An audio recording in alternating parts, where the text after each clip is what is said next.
Dear students, good afternoon. हमने पिछले video में एक्सरसाइज 1.2 के बारे में पढ़ा था। तो उसके दो क्वेश्चंस मैंने आपको ऑलरेडी सॉल्व करके दिखाए थे। ठीक है, अभी आगे चलते हैं और बात करते हैं अगले क्वेश्चन की। ठीक है, जैसे इसमें क्वेश्चन नंबर जो है 5th देखिए। ठीक है, क्वेश्चन नंबर 5th क्या कह रहा है? Find the difference. आपको डिफरेंस बताना है between the greatest and the least 5 digit number. ठीक है, मतलब 5 डिजिट के ग्रेटेस्ट नंबर और 5 डिजिट के ही लीस्ट नंबर या फिर जिसे स्मॉलेस्ट नंबर भी कहते हैं। ठीक है, ये तो आपने सीखा ही होगा पिछले क्लासेस में, ग्रेटेस्ट नंबर और लीस्ट नंबर बनाना। ठीक है, और वो जो डिजिट्स हैं वो डिजिट्स भी आपको दिए गए हैं यहाँ पे। कौन कौन से हैं देखिए, 6, 2, 7, 4 और 3। और एक और बात का ध्यान रहे कि ये जो डिजिट्स हैं उसको आपको एक ही बार रिपीट करना है, मतलब एक भी बार रिपीट नहीं करना, केवल एक ही बार उसे इस्तेमाल कर सकते हैं। देखिए यहाँ पे डिजिट्स भी आपके 5 होंगे। ठीक है, देख लीजिए आप, एक है 6, एक है 2, एक है 7, एक है 4 और एक है 3। तो 5 डिजिट्स हैं ना आपके। ठीक है, तो इन पांचों डिजिट्स को मिला करके आपको सबसे पहले तो एक ग्रेटेस्ट नंबर लिखना है इन्हीं डिजिट्स की हेल्प से, और एक स्मॉलेस्ट नंबर लिखना है इन्हीं डिजिट्स की हेल्प से। ठीक है, और उसके बाद में क्या करना है, उसके बाद में बस इसका क्या कर देना है, उन दोनों का डिफरेंस निकालना। डिफरेंस का मतलब क्या, उन दोनों को सब्ट्रैक्ट कर देना। ठीक है, तो चलिए लिखते हैं हम। क्वेश्चन नंबर 5 मान लीजिए आपको सॉल्व करना है, तो क्या करेंगे, चलिए लिखेंगे। Greatest number formed by digits 6, 2, 7, 4, 3, ऐसे लिखेंगे। Greatest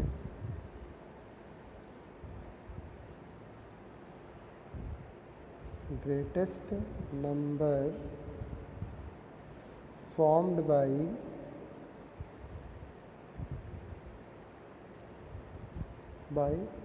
digits. कौन कौन से डिजिट्स, क्या क्या है वो डिजिट्स, 6 और फिर ये कौन सा डिजिट था, छिप गया, एक मिनट, 6, 2, 7, 4, 3। चलिए, तो डिजिट्स कौन कौन से थे आपके, डिजिट्स 6, 2, 7, 4 एंड क्या है 3 is equal to.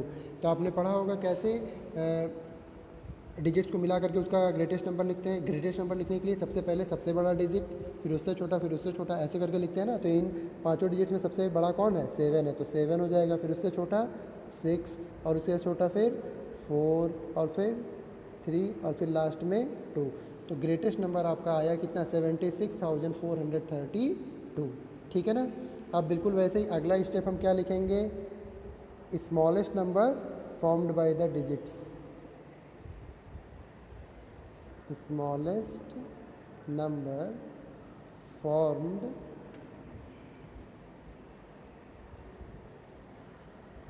Bye digits क्या क्या थे आपके, 6, 2, 7, 4, 3, 6, 2, 7, 4, 3 इज इक्वल टू क्या नंबर हो जाएगा। अब स्मॉलेस्ट नंबर लिखने के लिए बिल्कुल उसी का उल्टा करेंगे। ग्रेटेस्ट के लिए जो सबसे बड़ा डिजिट था उसे पहले लिखते थे और उससे छोटा फिर उससे छोटा, ऐसे करते थे। स्मॉलेस्ट के लिए जो सबसे छोटा डिजिट है उसको पहले लिखेंगे। ठीक है, तो इसमें सबसे छोटा कौन सा है, 2, और उसके बाद में क्या है, उससे बड़ा फिर 3, फिर 4, उसके बाद में 6 और फाइनली 7। ठीक है ना, तो ये हो गया आपका स्मॉलेस्ट नंबर। ठीक है ना, तो ग्रेटेस्ट नंबर और स्मॉलेस्ट नंबर दोनों आपने जो है यहाँ पे लिख लिया। अब आपको करना क्या है, अब आपको जो है इन दोनों का क्या करना है, डिफरेंस निकालना है। क्या निकालना है, डिफरेंस। तो चलिए ठीक है, अब हम इन दोनों का डिफरेंस निकालते हैं। ठीक है ना, तो लिखेंगे सो दियर डिफरेंस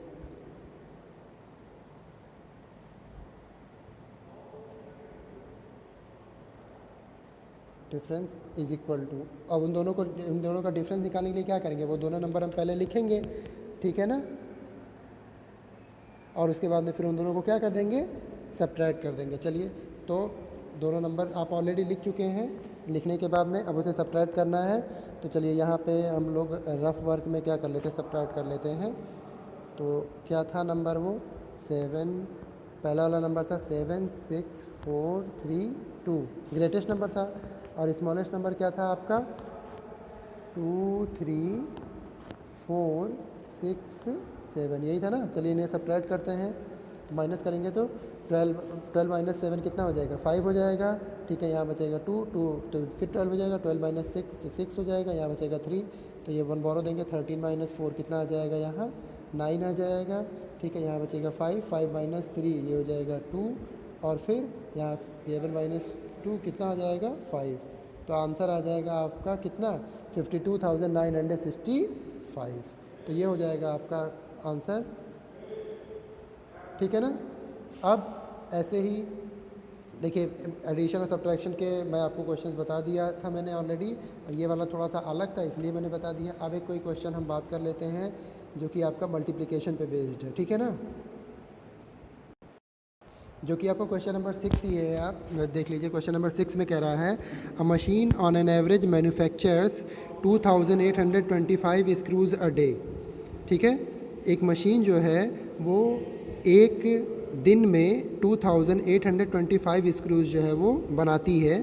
तो how many screws did it produce in a month of January 2006। तो इसका मतलब आपसे कह रहा है कि जनवरी महीने में, ठीक है, 2006 के जनवरी महीने में उस मशीन ने कितना स्क्रू बनाया। ठीक है ना। तो देखिए हमें महीना क्यों जो है मंथ क्यों क्लियर कर दिया गया है, मंथ इसलिए क्लियर कर दिया गया क्योंकि आपको पता है ना कि कुछ मंथ्स में 31 डेज़ होते हैं, तो कुछ में 30 और किसी किसी में तो 28 29 भी होते हैं। ठीक है ना, फरवरी में। तो इसलिए हमें मंथ क्लियर कर दिया है, वरना अगर सिर्फ मंथ नहीं क्लियर करता तो फिर हम कैसे 30 लेते या 31 लेते। फिलहाल मंथ क्लियर है और जनवरी है तो इसमें हम 31 डेज़ लेंगे। तो चलिए बड़ा सिंपल है, अभी आपको समझ में आ गया होगा कि एक दिन में मशीन जो है वो 2825 स्क्रूज बना रही है। तो कितने दिन में बनाना है आपको, जनवरी मतलब 31 डेज़। तो फिर हो जाएगा 31 डेज़ में वो जो मशीन है वो कितना स्क्रू बनाएगी। सिंपल सा क्वेश्चन है। चलिए तो कैसे लिखेंगे हम इसको, क्वेश्चन नंबर 6 जो है हमारा, ठीक है, क्या लिखेंगे। सबसे पहले स्टेप क्या हो जाएगा, नंबर ऑफ स्क्रूज मशीन क्या मैन्युफैक्चर इन अ डे। ठीक है ना, मतलब कि एक दिन में मशीन कितना वो स्क्रू बनाती है। तो number of screws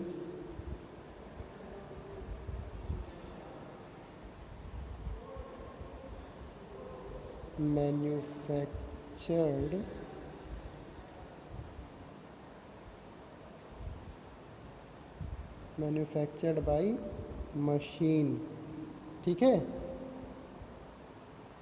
in a day. Machine जो है आपका एक दिन में कितना स्क्रू बनाती है 2825। ठीक है ना, मशीन एक दिन में आपका कितना स्क्रू बनाती है 2825।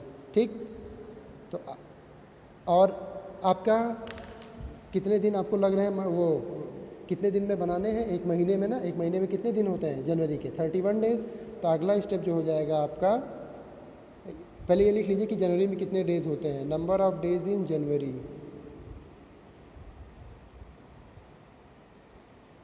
ठीक है ना, क्योंकि जनवरी महीने में ही तो हमें बताना है ना। तो number of days in January equal to कितना होता है 31 डेज़ होता है ना, या लिख दीजिए 31 डेज़। ठीक है, तो अब हमारा लास्ट स्टेप क्या हो जाएगा, सो स्क्रूज मेड बाय मशीन इन कितने डेज में 31 डेज इज इक्वल टू क्या हो जाएगा, सिंपल सा है, एक दिन में अगर 2825 स्क्रू बन रहा है तो 31 डेज़ में 31 से मल्टीप्लाई कर देंगे उसमें। तो हम क्या लिख देंगे 2825 इंटू, अब इसमें मल्टीप्लाई कर देंगे किससे 31 से। ठीक है ना, अब 31 से मल्टीप्लाई कर देंगे तो कितना आंसर आ जाएगा इसका, हाँ तो मल्टीप्लाई कर देंगे तो कितना आंसर आ जाएगा, इसका आंसर आ जाएगा टोटल 575 स्क्रूज। ठीक है,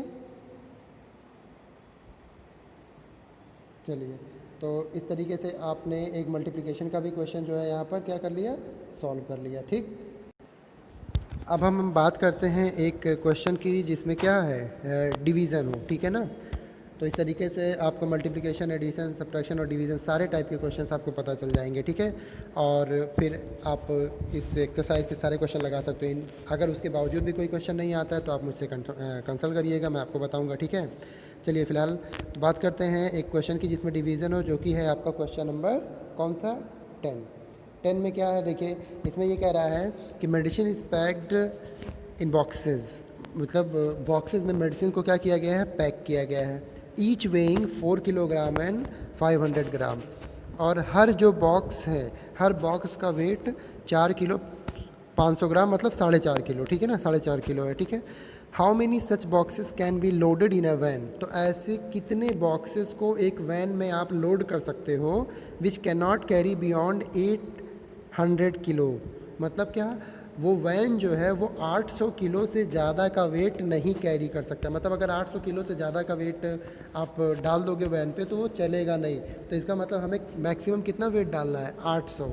ठीक है ना, 800 किलो, हम मैक्सिमम वेट जो है वो 800 किलो डाल सकते हैं। तो अब तो आपके समझ में आ ही गया होगा कि आपका एक बॉक्स जो है वो 4.5 किलो का है। तो ऐसे कितने बॉक्स आप उसमें रख सकते हो उस वैन में, जिसमें 800 किलो से आप ज़्यादा नहीं रख सकते। ठीक है ना, समझ में आई बात कि नहीं। तो चलिए अब इसको हम लिखते हैं और सॉल्व करते हैं। ठीक है ना, तो सबसे पहले स्टेप हमारा क्या होना चाहिए, सबसे पहला स्टेप हमारा ये होना चाहिए कि एक बॉक्स का वेट कितना है। ठीक है ना, कौन सा ये क्वेश्चन नंबर है, 10। ठीक है, चलिए तो क्वेश्चन नंबर 10 है हमारा, इसमें लिखते हैं weight of one box, weight of one box, एक बॉक्स का वेट कितना है, वो है आपका 4 किलो और 500 ग्राम। अच्छा, इसको आप चाहे तो ऐसे लिख सकते हो 4.5 किलोग्राम। ठीक है ना, ये टोटल 4.5 किलो मैंने लिख दिया, यहाँ पे किलोग्राम और ग्राम दोनों में था, मैंने इसे डायरेक्ट कर दिया किलोग्राम में, तो 4.5 किलोग्राम। ठीक है, ये हो गया आपका, तो एक बॉक्स का वेट आपका ये हो गया। और फिर अगला स्टेप क्या होगा, वेट कैरीड, आप ये लिख सकते हो weight can be carried by the van. In fact यहाँ पे आप लिख देना ऊपर maximum weight can be carried. ठीक है ना, क्या लिख देना, मैक्सिमम लिख देना,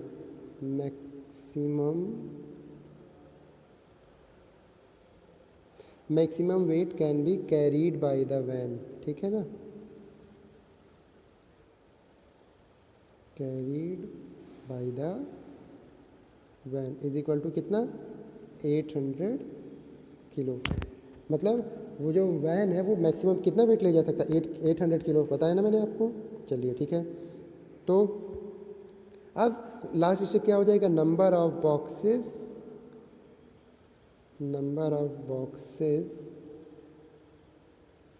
कैन बी पुट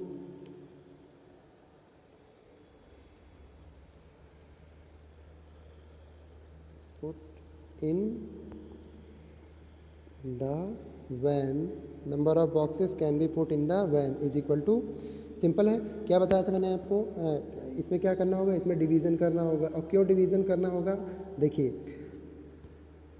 टोटल जो वेट है वो 800 किलो है। ठीक है ना, और उसको हमें क्या करना है, बांटना है। कैसे बांटना है, 4.5 किलो 4.5 किलो 4.5 किलो के बॉक्सेस में। ठीक है ना, तो और बांटना क्यों है, क्योंकि आपको पता है कि 800 किलो से ज़्यादा आप उसमें रख नहीं सकते, तो 800 किलो मैक्सिमम हो गया आपका। अब और वो जो 800 किलो है उसको आप 800 किलो इकट्ठा तो उठा के रख नहीं रहे हो, उस 800 किलो वेट को आप बॉक्सेस के रूप में रख रहे हो, जो कि बॉक्सेस कितने हैं, 4.5 किलो के हैं। तो इसका मतलब वो जो 800 किलो है, आप उसको आप बांट रहे हो। कि कैसे कैसे बांट रहे हो, 4.5 किलो में बांट रहे हो। तो बांटना का मतलब क्या होता है, डिवाइड करना या डिस्ट्रीब्यूट करना। ठीक है ना, तो डिवाइड करना, तो इसके मतलब कि आप 800 किलो को डिवाइड कर रहे हो, किससे डिवाइड कर रहे हो, 4.5 से। तो इसका मतलब सीधा सीधा हमें क्या करना होगा, हमें 800 kg को डिवाइड कर देना होगा कितने से, 4.5 kg से। ठीक है ना, समझ में आ रहा है ना। 800 को डिवाइड कर देना किससे, 4.5 kg से। तो डिवाइड करने पे कितना आंसर आया, तो जो 800 था उसको डिवाइड किया 4.5 से, तो डिवाइड करने पे कितना आंसर आ जाएगा, डिवाइड करने पे आंसर आ जाएगा 177.77 बॉक्सेस। ठीक है ना। अब आप ये कहेंगे कि 177 बॉक्स जो है वो तो समझ में आता है कि 177 बॉक्स आप रख दोगे, लेकिन ये 0.7 बॉक्स कहाँ से लाओगे, ये या तो एक बॉक्स होगा या दो या तीन, पॉइंट में तो बॉक्स होगा नहीं। तो देखिए इसका ये जो आंसर आया है 0.7 आया है, इसका मतलब ये हो गया कि 177 बॉक्स तो आप पूरा का पूरा उसमें 4.5 किलो भर के रख दोगे। ठीक है, लेकिन ये 177 रखने के बाद में 177 बॉक्स आप रख दोगे तो आप देखोगे कि उसमें अभी भी थोड़ा वेट और रखा जा सकता है, लेकिन वो जो वेट होगा वो 4.5 केजी से क्या होना चाहिए, कम होना चाहिए। ठीक है ना, वो पूरा 4.5 केजी अब वेट नहीं रख सकते आप। बट आपके साथ प्रॉब्लम यह है कि आप बॉक्स रखोगे और बॉक्स में 4.5 केजी ही होगा। ठीक है ना, तो इसीलिए हम क्या करेंगे, हम 177 बॉक्स ही उसमें क्या करेंगे, रखेंगे। ठीक है ना, बाकी का जो है 0.77 जो उसे हम छोड़ देंगे। ठीक है, तो आपका जो आंसर आ जाएगा वो 177 बॉक्सेस आ जाएगा। ठीक है ना, समझ में आया सबको। चलिए, तो इस तरीके से मैंने आपको सभी टाइप के क्वेश्चंस जो हैं इसमें इस एक्सरसाइज के बता दिए। ठीक है, कुछ क्वेश्चंस नहीं बताए हैं वो अब आप करिएगा। अगर आपको करने में वो क्वेश्चन कोई डिफ़िकल्टी है, कोई प्रॉब्लम आती है तो मुझे बताइएगा, मैं उसका भी वीडियो बना करके डाल दूँगा। ठीक है, चलिए।